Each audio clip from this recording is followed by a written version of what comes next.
"Ma'am, we don't accept checks that look like this," Daniel Brooks said, his voice cutting clean across the marble lobby as his fingers snapped the paper in two, the sharp rip echoing louder than it should have, louder than the low hum of printers and the quiet shuffle of customers waiting in line.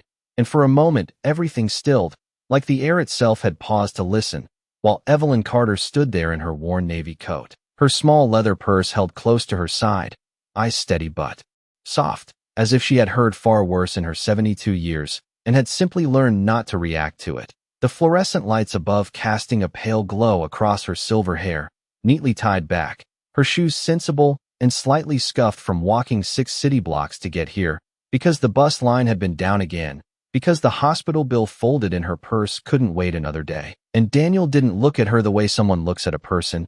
He looked at her like a problem to be processed, dismissed, removed, his polished shoes planted firm behind the counter as he dropped the torn pieces into the trash bin beside him without a second thought. A faint chuckle coming from somewhere behind the line, someone whispering something under their breath, not loud enough to confront, but loud enough to sting. And Evelyn didn't respond, didn't raise her voice, didn't argue.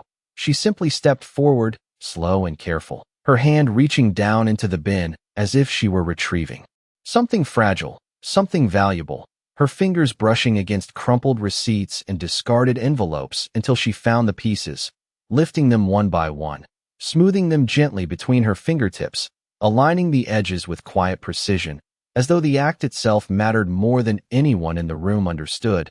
And Daniel exhaled sharply, impatient, his tone hardening as he leaned slightly over the counter. "I already told you. This isn't going through," he said, each word clipped, controlled, practiced, while the security guard near the door shifted his weight, watching but not moving yet, waiting for the signal that always came in places like this. And still Evelyn said nothing, just held the torn halves together, her hands steady despite the faint tremor at her wrists, her gaze lowering for a brief second before lifting again, calm, unwavering, like she was seeing something beyond the room, beyond the people, beyond the moment. And when she finally spoke, her voice was quiet but clear, carrying farther than it should have. "I trust my son," she said, not as a defense, not as a plea, just as a simple truth. And something about the way she said it didn't fit the script Daniel was used to, didn't match the outcome he expected, because confidence wasn't supposed to look like that. Not here, not from her. And just as the tension began to tighten again, the glass doors at the front of the bank slid open with a soft mechanical hiss, letting in a slice of afternoon sunlight that stretched across the polished floor, and a figure stepped inside, sharply dressed, composed, his presence subtle but undeniable, his eyes scanning the room once, then narrowing slightly as they landed on the torn paper in Evelyn's hands. And in that instant, something shifted, though no one had said a word yet, not even him.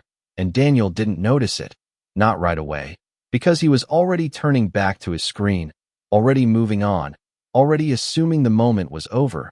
But it wasn't, not even close.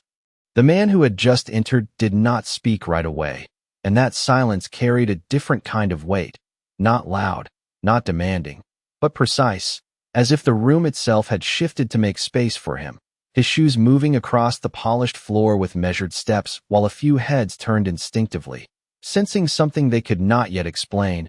And Evelyn noticed him only briefly, just a flicker of movement at the edge of her vision, before returning her focus to the torn check in her hands, aligning the edges again, pressing them together as if restoring more than paper, while Daniel remained unaware, tapping at his keyboard, his tone dismissive as he spoke without looking up. "Ma'am, you are holding up the line," he said, his voice carrying just enough authority to signal finality, but not enough to hide the impatience underneath. And the line behind Evelyn shifted. Again, a man clearing his throat, a woman checking her phone, the quiet choreography of people who did not want to be involved, and yet could not look away. And still Evelyn did not move, her posture straight, her presence grounded in a way that did not match the way she was being treated. And the man in the suit slowed as he drew closer, his gaze settling now on the fragments of paper in her hands, then lifting to her face. And something in his expression changed, subtle but undeniable, like recognition arriving before confirmation. And he glanced briefly at the counter, at Daniel, at the nameplate that read branch manager, and then back to Evelyn, as if connecting pieces that had been separated for too long. While Daniel finally looked up again, noticing the man now, his posture shifting instantly, shoulders straightening, voice adjusting, smoother, more controlled. "Sir, we will be with you in just a moment," he said, the practiced tone of someone who knew how to prioritize, who to respect, who to accommodate, and the man did not respond to him. Not immediately, his attention still fixed on Evelyn, and for a brief second, the entire room seemed suspended between two versions of reality, the one everyone assumed they understood, and the one that had not yet revealed itself. And Evelyn, still unaware of the shift happening around her, gently placed one half of the check over the other, holding it together with both hands, her fingers careful, deliberate, as if the act itself required dignity. And then she exhaled softly, not in frustration, but in patience, a lifetime of it compressed into a single breath. And when she lifted her eyes again, they met his, and in that instant, something passed between them, something unspoken but deeply familiar, a recognition that did not need explanation, and the man stepped forward the final few feet, stopping just beside her, close enough now to see the faint crease in the paper, the bank logo still visible across the torn seam, and his voice, when it came, was low, steady, and carried a quiet authority that did not need to announce itself. "May I see that, please?" he said, not to Daniel, not to the room, but to her, and Evelyn hesitated for only a moment before placing the torn pieces into his hand, trusting without question, because something in his presence felt certain, and Daniel watched this exchange with a slight frown, confusion beginning to replace irritation, as if the script he had been following no longer fit the moment. And the man looked down at the check, his thumb tracing the torn edge, his eyes scanning the name printed across it. And then he paused, just for a second, but long enough for the silence to deepen, long enough for the weight of that name to settle in his mind. And when he looked up again, his gaze was no longer neutral, no longer distant, but focused, sharp, and directed straight at Daniel, who suddenly felt the shift without understanding why, his confidence faltering just enough to notice, just enough to realize that whatever was about to happen next was not something he could control. The receipt lay on the counter between them, a thin strip of paper that suddenly carried more weight than it should have, and Evelyn looked down at it for a moment before gently picking it up, her fingers careful, deliberate, as if the act of holding it required the same dignity she had shown from the beginning. And the man beside her watched quietly, his gaze softening again, not with relief, but with something deeper, something that carried years behind it, while Daniel stood still, his hands now resting flat against the edge of the counter, his posture no longer rigid but uncertain, as if he had stepped into a version of himself he did not fully recognize, and the customers behind Evelyn had gone completely silent, their earlier impatience replaced by a quiet awareness that something significant had unfolded in front of them, something that did not need explanation to be understood. And Evelyn finally turned her head slightly, looking up at the man beside her, studying his face, with a steadiness that matched his own, and for a moment neither of them spoke, the silence stretching not with tension, but with meaning, until she said softly, "Marcus," his name landing gently in the space between them, not as a question, but as a recognition that had found its voice at last. And the man exhaled slowly, the smallest shift in his composure, as if something inside him had been held too tightly for too long, and he nodded once. "Yes, ma'am," he replied, his tone respectful, steady, but carrying something unmistakably personal beneath it. And Daniel's eyes moved quickly between them, the connection now undeniable, his earlier assumptions unraveling completely, and he straightened slightly, his voice returning, though it lacked its former certainty. "You know each other," he said, the statement unnecessary but instinctive, and neither of them responded to him, not immediately, because the moment did not belong to him anymore. And Marcus reached out then, not abruptly, but with intention, placing his hand lightly over Evelyn's for a brief second, a gesture simple enough to be overlooked, but filled with a quiet reassurance that needed no explanation, and she did not pull away, her hand remaining still beneath his, her eyes holding his with a calm that came from something deeper than the moment itself. and then he withdrew his hand, turning his attention back to the counter, back to the place where the shift had begun, and Daniel felt it again. That subtle pressure, not forceful, not aggressive, but undeniable, the kind that demanded awareness rather than obedience. And Marcus spoke, his voice even, measured, but carrying a clarity that cut through the room without effort. Every person who walks into this building deserves to be seen before they are judged, he said, not raising his voice, not directing the words at anyone specifically. And yet everyone heard them, every employee, every customer, every observer caught in the quiet gravity of the statement. And Daniel nodded again, slower this time, his shoulders lowering just a fraction more, the weight of the moment settling fully into place. And Evelyn adjusted her grip on the receipt, folding it once, carefully, before placing it into her purse alongside the hospital bill that had brought her here in the first place. And as she did, the room seemed to exhale, the tension easing, but not disappearing, because what had happened could not simply be undone, only understood. And Marcus stepped back half a pace, giving her space, not as a gesture of distance, but of respect. And for the first time since he had entered, his posture shifted slightly, less formal, more human, as if the roles that defined him outside this moment had quietly stepped aside, leaving only what mattered here, now, in this room between them. The lobby did not return to normal right away, not after something like that, the air still carrying the quiet weight of what had just unfolded. And Evelyn stood there for a moment longer, her hand resting lightly on her purse as if grounding herself in something familiar, something steady, while Marcus remained beside her, not rushing her, not guiding her, simply present.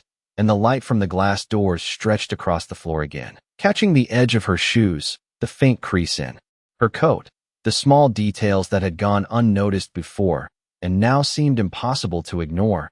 And Daniel shifted behind the counter, his movements slower, more deliberate, as if every action now required thought, his earlier certainty replaced by a careful awareness that had not been there before.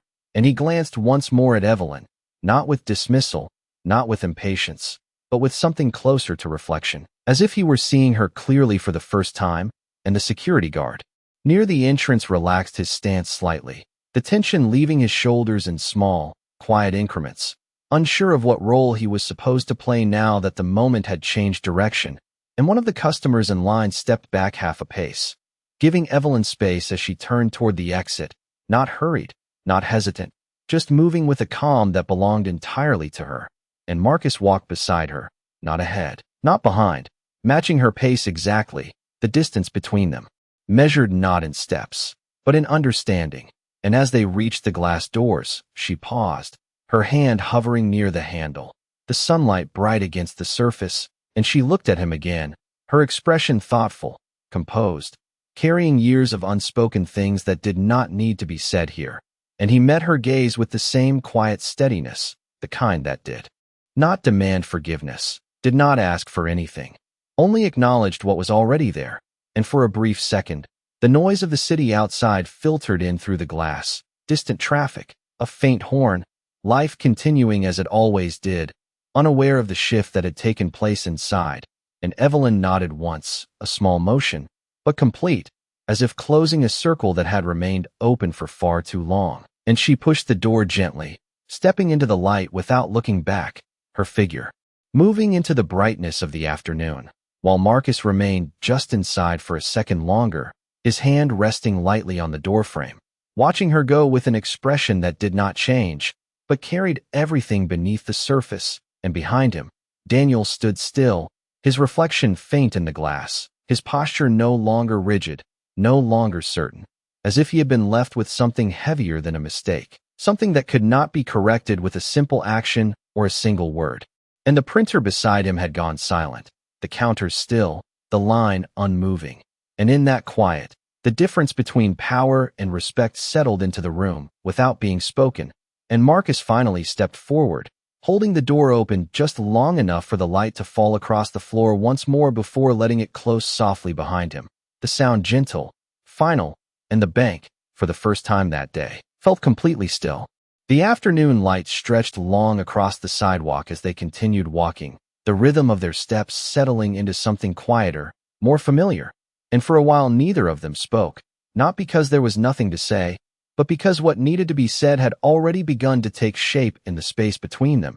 And Evelyn adjusted her purse slightly against her shoulder, the weight inside it no longer just paper and numbers, but something heavier, something that carried relief and memory at the same time, while Marcus kept his hands at his sides, his posture composed but no longer distant, as if the distance he had held for years had finally begun to close, and they passed a small bench near the corner of a pharmacy, the metal warm from the sun, and Evelyn slowed just enough to rest for a moment.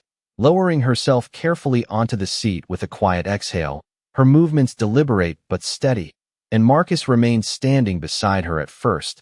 Then after a brief pause, he sat down as well, leaving just enough space between them to respect what had not yet been said, and the city moved around them, people walking past, a car door closing somewhere nearby, the soft hum of life continuing without interruption, and Evelyn looked ahead, her eyes following the movement of the street, but her thoughts clearly somewhere deeper, somewhere older, and when she spoke again, her voice was softer this time, not distant, but reflective. "I kept that account open," she said, her gaze steady, "even when I did not know if you ever would come back to it."